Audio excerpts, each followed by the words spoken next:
What's up, party people? Jude Snowboarder here from Jude's Junk Facebook page and Jude's Junk on YouTube channel as well. Feel free to like us there.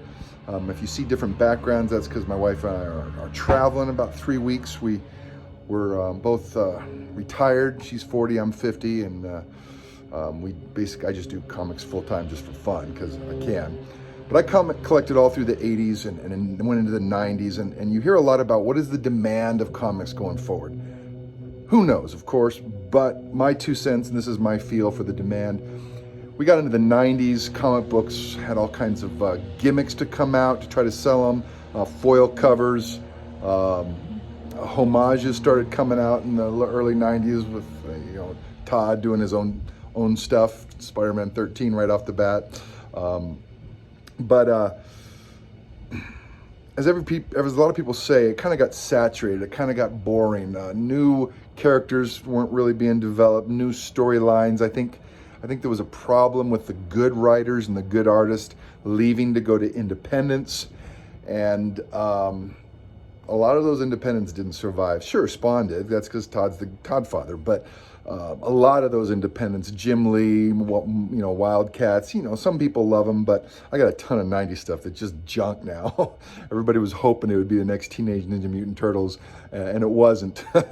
But the MCU has changed the world of comics. As long as Hollywood remains controlled by Marvel, we will have a worldwide recognition on characters in these comic books. We're going to have new first appearances coming out weekly, monthly, and comic books are just going to increase. So as long as MCU rules Hollywood, I do not see the comic book market tanking.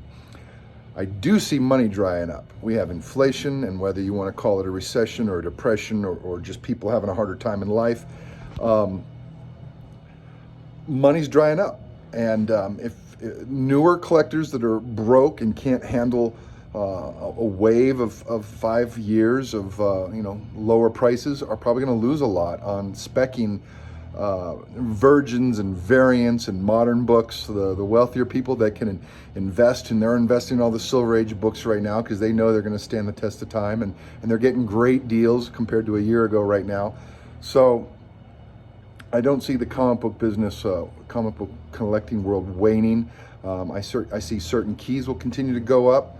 I think there's been some manipulation of prices with moderns that, they come out and price shoots up, in the first couple months, and then people realize there's 100,000 out there, and then the market gets flooded. And, as soon as a new character comes out in a movie, everybody sends their book in to get graded. So 9 months later, all those books come out of CGC, all those books come out of, the Signature Series, and they all go on the market at the same time, and the prices have to drop because it's flooding the market. So you have to be aware of those supply and demand issues. But I don't see comic book world having a slump like the 90s. Marvel, like I said, owns Hollywood. And if you invest in the keys and the rare stuff, and I mean keys, and some minor keys are probably keys. So I don't do a lot of speccing. I get the books that are already keys. There's a lot of different ways to invest though. So that's my 2 cents. If the market does tank, I'm gonna have to ride it out and just sit on my books. But eventually they're gonna go up. And it's kind of like gold or the stock market. So happy hunting.